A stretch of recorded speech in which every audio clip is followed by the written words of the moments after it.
میں آپ کو ذرا اس جو انسانوں میں سے انسان دشمنی کا جن کا سب سے بڑا رول ہے، میں ان کی 2000 سالہ تاریخ کا آپ کے سامنے نقشہ رکھنا چاہتا ہوں۔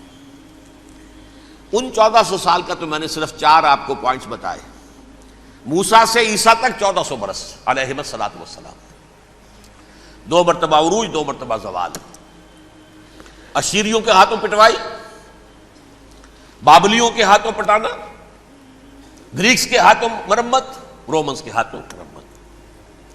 یہ جو 2000 سال ہیں، کیونکہ اب تو ظاہر بات ہے 21ویں صدی شروع ہو گئی، 20 صدیاں حضرت مسیح کو پوری ہو گئیں۔ پہلی بات نوٹ کیجئے، حضرت مسیح کی پیدائش ہے سن 1 قبل مسیح۔ یہ نقطہ آپ نے کبھی سنا ہے یا نہیں؟ جب ملینیم کا سلسلہ شروع ہوا تھا پچھلے سال، تو میں نے بیان کر دیا تھا کہ ایک عجیب حساب کے اندر انہوں نے غلطی کی ہوئی ہے۔ حضرت مسیح کی پیدائش ہوئی 25 دسمبر کو، سن انہوں نے شروع کر دیا، اس کے بعد جنوری آئی تو پہلا سال شروع ہو گیا۔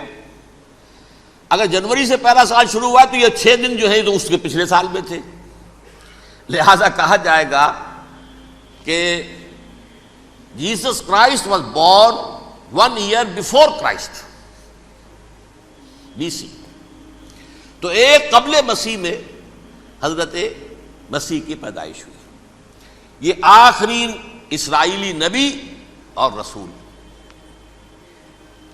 یہودی علماء کی مخالفت، دشمنی، سولی پر چڑھوا دینا میں بیان کر چکا ہوں۔ سن 33 عیسوی میں جبکہ حضرت مسیح کی عمر 33 برس تھی، اللہ تعالیٰ نے انہیں زندہ آسمان پر اٹھا لیا، لیکن یہودیوں نے اپنے خیال کے مطابق انہیں سولی پر چڑھوا دیا، ان کی موت واقع ہو گئی۔ اگرچہ اس کے بعد یہ اختلاف ہے ان میں، یہودی کہتے ہیں وہ سولی پر چڑھ گیا، ختم ہوا، مر گیا، عیسائی کہتے ہیں نہیں، انتقال ہوا ہے مسیح کا صلیب پر، لیکن پھر وہ دوبارہ زندہ ہو گئے ہیں۔ ان کی لاش ایک غار میں رکھ دی گئی تھی، وہاں ریزریکشن ہو گیا، ان کا باعث بعد الموت وہیں ہو گیا، اور پھر انہیں اللہ نے زندہ آسمان پر اٹھا لیا۔ تو ہمارے اور عیسائیوں کے درمیان نوٹ کر لیجئے، یہ چیز مشترک ہے کہ حضرت مسیح آسمان پر زندہ اٹھائے گئے۔ فرق کیا ہے؟ وہ سمجھتے ہیں کہ سولی دیے گئے، سولی پر مرے، پھر زندہ ہوئے، پھر گئے۔ ہم سمجھتے ہیں کہ نہیں، وما صلبوہ وما قتلوہ، انہوں نے نہ صلیب دے سکے انہیں اور نہ انہیں قتل کر سکے، بل رفعہ اللہ الیہ، اللہ نے اٹھا لیا۔ پھر ہمارا اور یہ اس کا عیسائیوں کا ایک اور اتفاق ہے، سیکنڈ کمنگ آف جیسس، حضرت مسیح دوبارہ آئیں گے۔ یہ عیسائیوں کا بھی عقیدہ ہے اور ہمارا بھی۔ بہرحال تو جیسا کہ میں نے عرض کیا کہ اس وقت یہ عذاب استیصال، عذاب اکبر کے مستحق ہو چکے تھے، لیکن اللہ نے ان کی مدت دراز کی ہے، لیکن ان پر دنیاوی عذاب کا ایک کوڑا جو ہے اللہ تعالیٰ کی طرف سے اسی وقت برسا۔ دنیاوی عذاب دنیا میں رہتے ہوئے ختم نہیں کیا۔ 37 برس بعد حضرت مسیح کے رفع سماوی کے 37 برس بعد سن 70 میں یہودیوں نے بغاوت کی رومیوں کے خلاف۔ رومی ٹائٹس جنرل تھا ایک، اس نے پھر جو حملہ کیا ہے، 1,33,000 یہودی ایک دن میں قتل کیا یروشلم میں، اور ہیکل سلیمانی گرا دیا۔ وہ ہیکل پہلے بھی گرا تھا، پہلے 1400 سال کے دوران میں بھی نبوکڈنضر نے گرایا تھا، لیکن پھر اس کے 150 سال بعد انہوں نے دوبارہ بنا لیا تھا، اس لیے وہ اسے سیکنڈ ٹیمپل کہتے ہیں۔ پہلا ٹیمپل جو حضرت سلیمان نے بنایا تھا، نبوکڈنضر نے گرا دیا 587 قبل مسیح میں، پھر دوبارہ انہوں نے 150 سال کے بعد بنا لیا۔ وہ اس تاریخ کا حصہ ہے، میں نے جس کے بارے میں آپ کو تفصیل نہیں بتائی۔ اس میں یہ ہوا سن 70 میں وہ گرا دیا گیا، وہ آج تک گرا پڑا ہوا ہے۔ نمبر 2 یہ کہہ دیا گیا کہ یہودیوں اس ارض فلسطین سے نکل جاؤ، تم یہاں نہیں رہ سکتے اب۔ لہذا جس کا جہاں سینگ سمایا چلا گیا، یورپ میں چلے گئے، ایشیا میں آ گئے، عرب میں آ گئے یہ 3 قبیلے جو رات بھی میں نے عرض کیا تھا، بنو قینقاع، بنو نذیر اور بنو قریظہ، یہ وہاں سے آ کے مدینے میں آباد ہو گئے۔ جس کا جہاں سینگ سمایا، افریقہ میں، ہندوستان میں، جہاں چلے گئے۔ ڈایاسپورا اسے کہتے ہیں، وہ آپ نوٹ کر لیجئے اس لفظ کو، ڈایاسپورا۔ ہمارا دور انتشار، جبکہ ہمیں ہماری اصل سرزمین تو فلسطین ہے، حضرت ابراہیم کا مسکن، حضرت اسحاق حضرت یعقوب کا مسکن فلسطین، یہ ہے ہماری اصل جاگیر، یہ تو ہماری جدی پشتی جاگیر ہے، لیکن یہاں سے نکال دیے گئے سن 70 عیسوی میں، اور وہاں سے لے کے 1917 تک ان کا ڈایاسپورا جاری رہا۔ یہ دور انتشار ہے۔ اس دور انتشار کے اب چند حصے ہیں جس کو میں چاہتا ہوں کہ آپ علیحدہ علیحدہ سمجھ لیں۔ دور انتشار کا جو پہلا جو ہے تقریباً 300 برس، رومی حکمران تھے، وہ یہودیوں کے بھی دشمن تھے اور عیسائیوں کے بھی دشمن تھے، عیسائی اور یہودی ایک دوسرے کے بھی دشمن تھے، لیکن رومی سمجھتے تھے کہ یہ ایک ہی تھیلی کے چٹے بٹے ہیں۔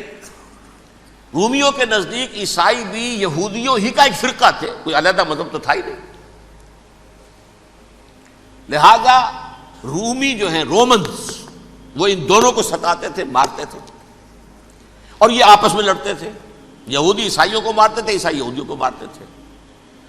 یہ ہے 300 برس تک کی تاریخ۔ سن 300 عیسوی میں کیا ہوا؟ ایک معجزہ ہو گیا۔ بہت عظیم ایمپرر کانسٹنٹائن، قسطنطین اعظم، رومن ایمپررز میں سے بہت بڑا ایمپرر، وہ عیسائی ہو گئے۔ اب تو معاملہ بالکل تلپٹ ہو گیا، پوری سلطنت عیسائی ہو گئی۔ اب عیسائیوں کے عیش ہو گئے اور یہودیوں پہ مار پڑنی شروع ہوئی۔ اب عیسائیوں کا آپ خود سوچئے کہ جنہیں وہ خدا بنا بیٹھے ہیں، خدا کا بیٹا قرار دے رہے ہیں، ان کے قاتل کون؟ یہودی بدماش۔ لہذا ان کی وہ پٹائی شروع ہوئی ہے یورپ میں، پوری رومن امپائر میں، انہیں ذلیل کیا گیا، شہروں میں آمد بند، علیحدہ رہو، گھیٹوز کے اندر رہو۔ یہودی کا نام جو ہے وہ گالی بن گیا، جیسے آج بھی یہودی گالی کہتے ہیں، جیسے خنزیر کا لفظ، آخر وہ بھی اللہ کی مخلوق ہے، لیکن آپ کو معلوم ہے کوئی شخص زبان پر نام نہیں لانا چاہتا خنزیر کا، سور کا، ہے تو مخلوق وہ بھی ایک حیوان ہے۔ ایسے ہی یہ ہے یہودی، یہودی گالی، جیوٹ گالی۔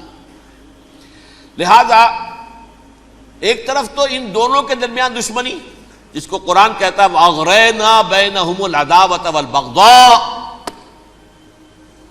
ہم نے ان کے مابین دشمنی جو ہے پیدا کر دی ہے۔ اور جب یہ پوری سلطنت عیسائی ہو گئی تو قافیہ تنگ ہو گیا یہودیوں کا۔ اب آئیے 571 عیسوی، یعنی جبکہ ڈایاسپورا کو کتنا عرصہ ہو چکا تھا؟ 500 برس۔ سن 70 سے شروع ہوا نا ڈایاسپورا، جب ٹائٹس نے گرایا ہے ہیکل کو اور نکال باہر کیا انہیں فلسطین سے، بھاگ جاؤ یہاں ایک یہودی بھی نہیں رہے گا، فلسطین سے نکال دیے گئے۔ اس کے پورے 500 برس بعد سن 571 عیسوی میں حضور کی پیدائش ہوئی، ولادت باسعادت محمد الرسول اللہ صلی اللہ علیہ وسلم۔ 610 میں آپ پر وحی کا آغاز ہوا، لیکن حضور کے ساتھ ان کا معاملہ کیا رہا؟ اول تو جبکہ حضور ابھی مکے ہی میں تھے، یہودیوں نے ریشہ دوانیاں شروع کر دی حضور کے خلاف۔ قریش مکہ کو سکھاتے تھے، پڑھاتے تھے، ان سے یہ پوچھو، ان سے یہ پوچھو، انہیں اس طرح تنگ کرو، ان سے یہ امتحان لو، یہ آپ کے علم میں ہے۔ سورہ بنی اسرائیل میں، سورہ کہف میں وہ سوالات جو امتحانی سوالات آئے تھے، ذوالقرنین کون تھا، اصحاب کہف کون تھے، تم رسول بنے پھرتے ہو تو بتاؤ، اور یہ روح کی حقیقت کیا بتاؤ، یہ ساری ریشہ دوانیاں کر رہے تھے بیٹھے ہوئے ابھی وہیں پر، حضور ابھی پہنچے بھی نہیں۔ ہجرت فرما کر حضور تشریف لے آئے تو حضور نے، جسے ماسٹر سٹروک کہا جائے گا، یعنی اسٹیٹس مین شپ کا ماسٹر سٹروک، آپ نے مدینے میں آتے یہودیوں کے ساتھ پیکٹ کر دیا، جوائنٹ ڈیفنس پیکٹ آف مدینہ، کہ اگر مکے والے ہم پر حملہ کریں گے تو ہم مل جل کر ایک قوم کی حیثیت سے مقابلہ کریں گے۔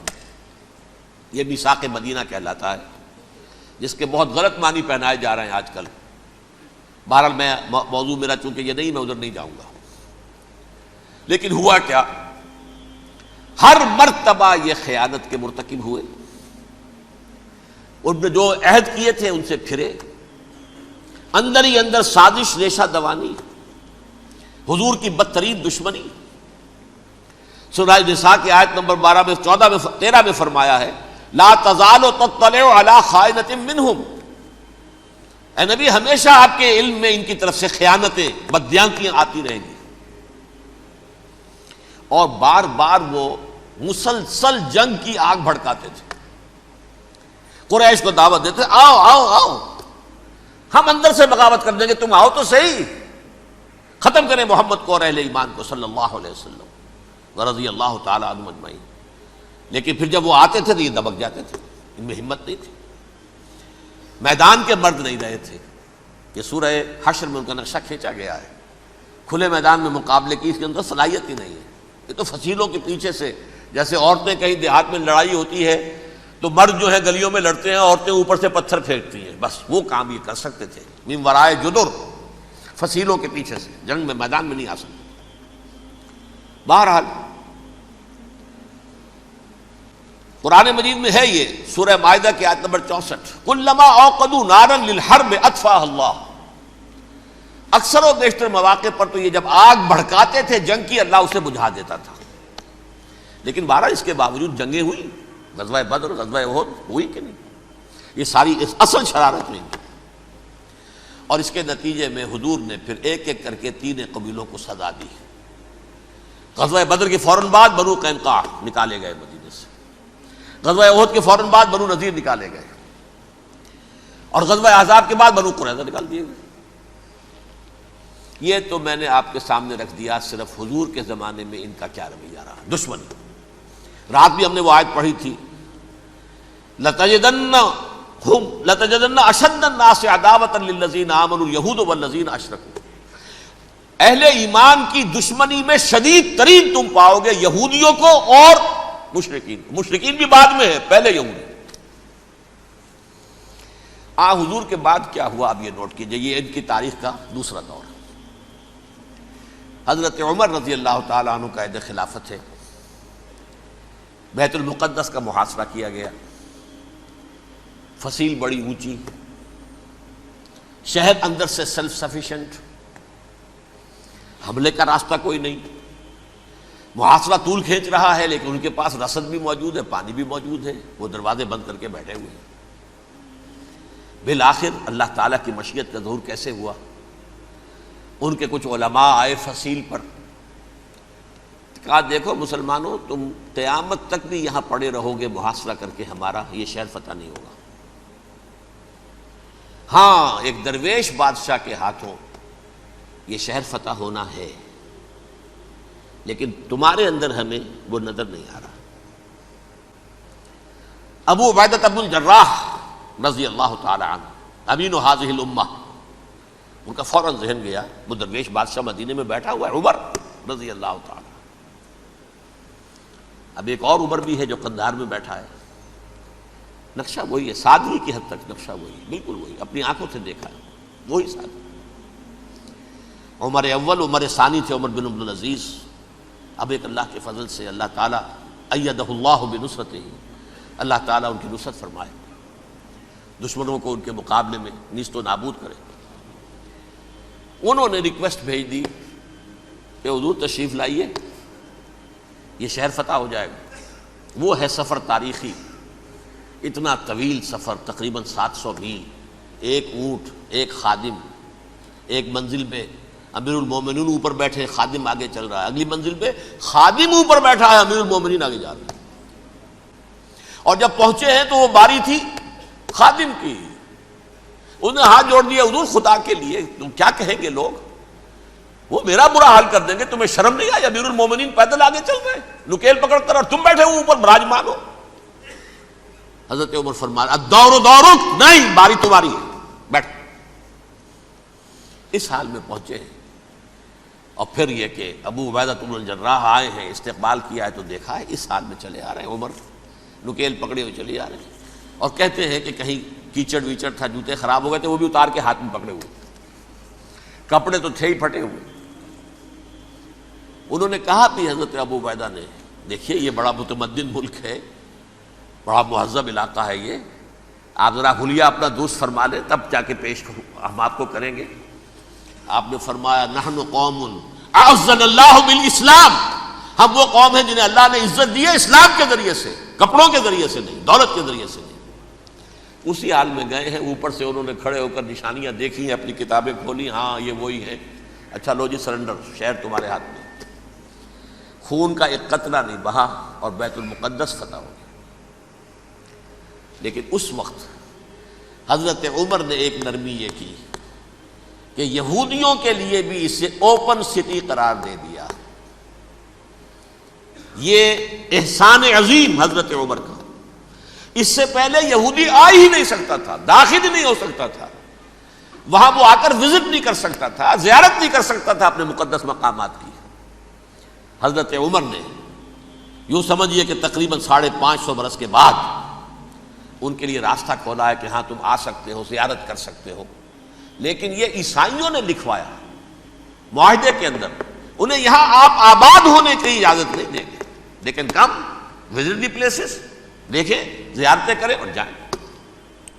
یہ معاہدہ حضرت عمر کا ہے رضی اللہ تعالیٰ، جو پھر خلافت راشدہ کے بعد بنو امیہ نے بھی اس کو آرڈر کیا، بنو عباس نے کیا، پھر جو ہمارے یہ ترکوں میں اندر خلافت آئی تو ترک خلفاء نے بھی اس معاہدے کی پوری پابندی کی۔ فلسطین میں آ سکتے ہیں یہودی، صرف زائرین کی حیثیت سے، وہاں آباد نہیں ہو سکتے۔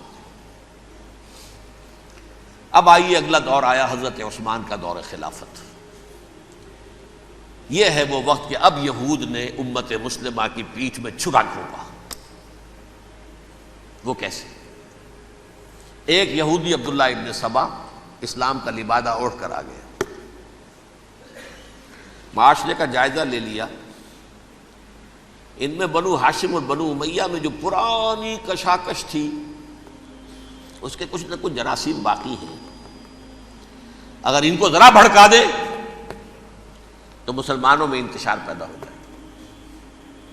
کہا یہ عثمان کون ہے؟ یہ تو بنو امیہ میں سے ہے، یہ حق تو بنو ہاشم کا ہے، خلافت ان کے پاس ہونی چاہیے، محمد کے تو رشتہ دار وہ ہے صلی اللہ علیہ وسلم۔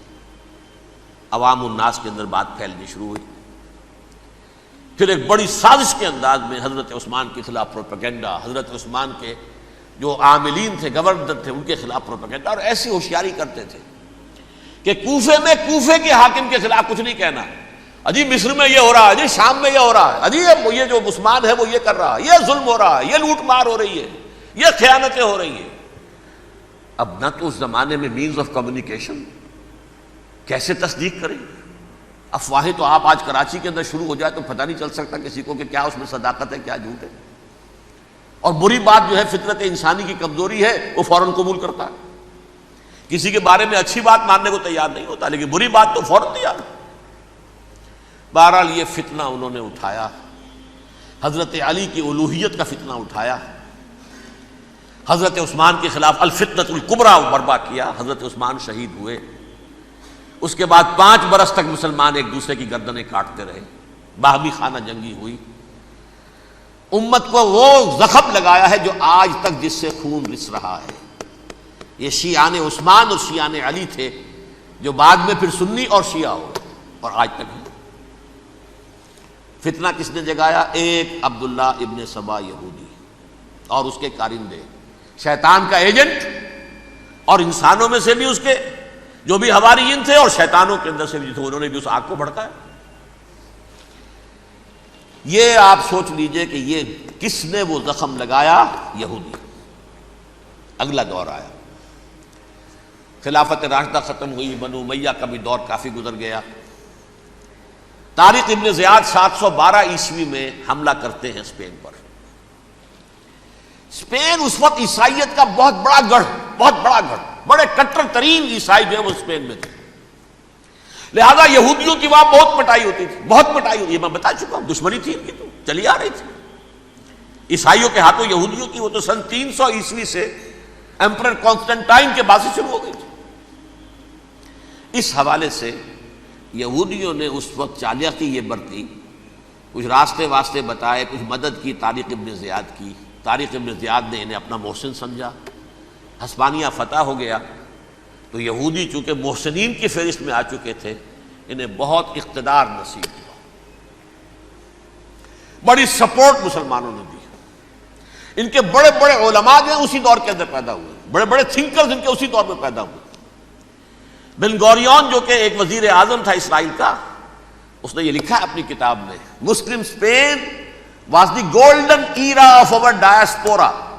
وہ ڈائسپورا جو 70 عیسوی سے شروع ہوا تھا اور 1917 عیسوی تک جاری رہا ہے، اس میں سے گولڈن ایرا ہمارا جو تھا وہ مسلم اسپین تھا. ہسپانیہ میں بیٹھ کر ہم نے عیش کیے. لیکن وہاں سے انہوں نے اور جو کچھ کیا، یہ تو داستان کے بہت سے گوشے ہیں، لیکن میں جس اسٹریٹ لائن میں چل رہا ہوں اس کے اعتبار سے ایک بات سمجھ لیجیے. وہاں بیٹھ کر انہوں نے اب عیسائیت کی پیٹھ میں چھرا گھونپا، پروٹیسٹنٹ مذہب پیدا کیا، تقسیم کر دیا.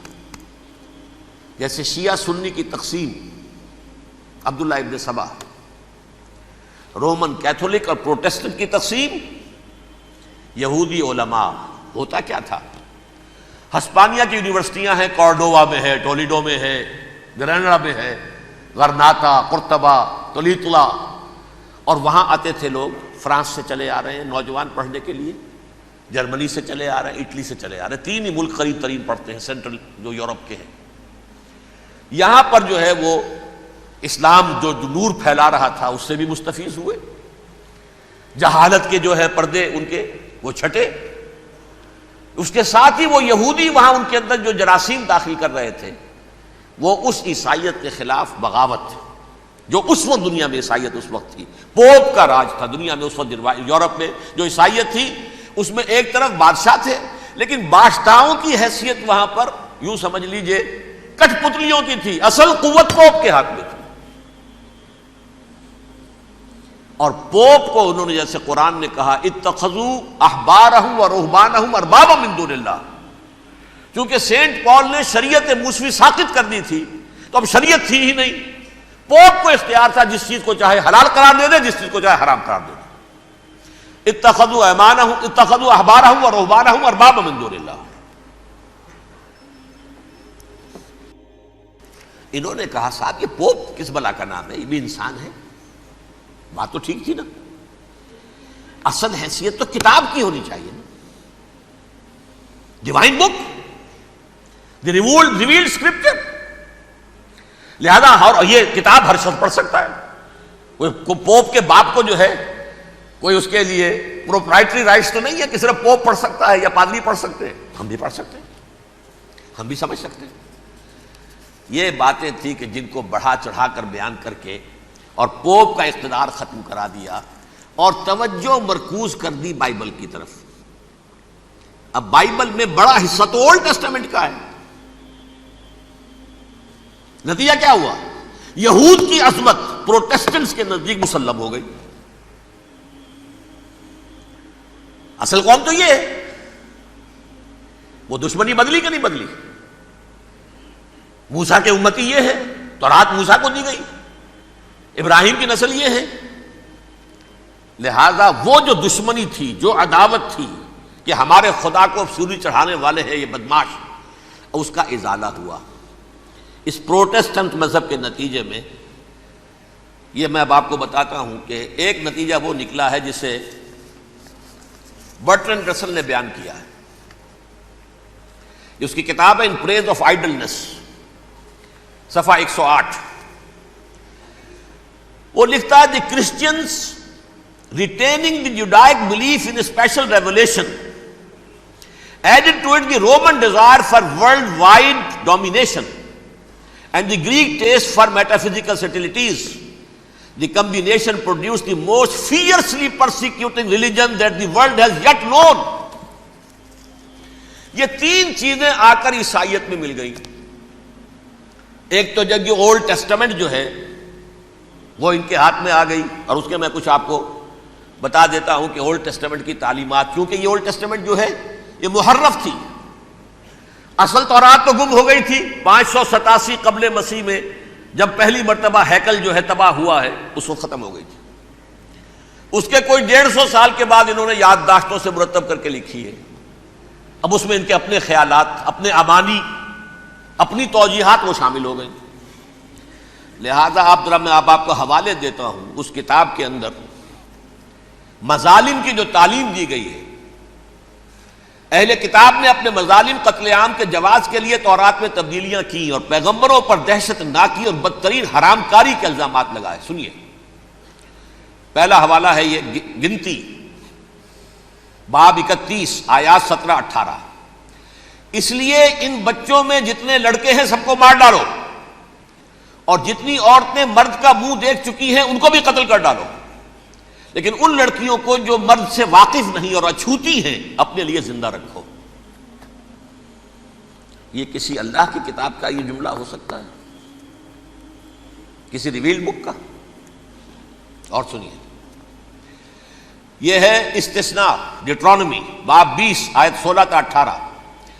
پر ان قوموں کے شہروں میں جن کو خداوند تیرا خدا میراث کے طور پر تجھ کو دیتا ہے، کسی ذی نفس کو جیتا نہ بچا رکھنا، جیسا خداوند تیرے خدا نے تجھ کو حکم دیا بالکل نیست کر دینا. مرد، عورتیں، بچے، بوڑھے سب ختم. یہ کتاب مقدس ہے.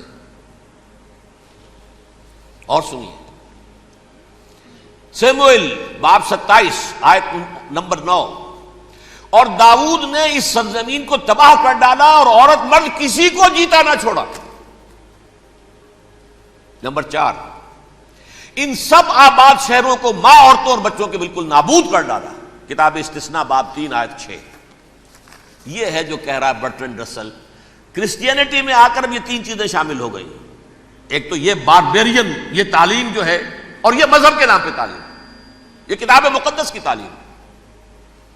نمبر 2، رومنز کے اندر جو ایک تمنا تھی ورلڈ ڈومینیشن کی، وہ عیسائیت کے اندر آ گئی.